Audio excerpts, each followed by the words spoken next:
Le gouvernement de la République avait lancé un plan de riposte dans tous ses départements pour barrer la voie à l'épidémie de maladies à virus Ebola qui avait été déclarée dans l'aire de santé de Ikoko-Ipenge, située dans la zone de santé de Bikoro, province de l'Équateur, en République démocratique du Congo.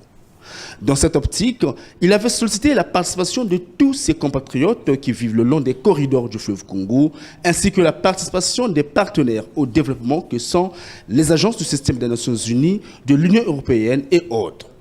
C'est dans ce contexte, bien entendu, que s'inscrit cet entretien entre le Premier ministre chef du gouvernement, Clément Mwamba, et la représentante de l'Union européenne, Mme Saskia Delangue. Nous avons échangé sur les grands sujets qui occupent le gouvernement en ce moment.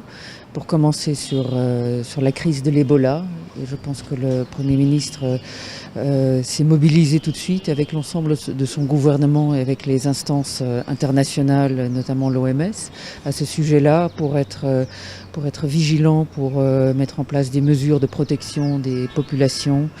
Et je lui ai assuré que du côté de l'Union européenne, il y a un engagement de faire le nécessaire dès qu'il y aurait des plans qui sont prêts, qui sont mobilisés, qui sont mis en œuvre par les autorités ici et en RDC, avec les instances des Nations Unies.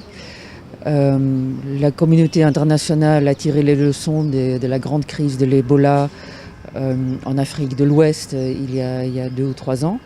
Et donc nous savons tous qu'il faut une mobilisation générale dès qu'il y a des cas qui sont signalés. Et cette fois-ci, les cas qui sont signalés sont dans une zone qui est en contact direct avec une grande ville, avec le fleuve. Et donc il y a des liens et des échanges qui se font de manière spontanée. Donc il est extrêmement important de veiller à cela.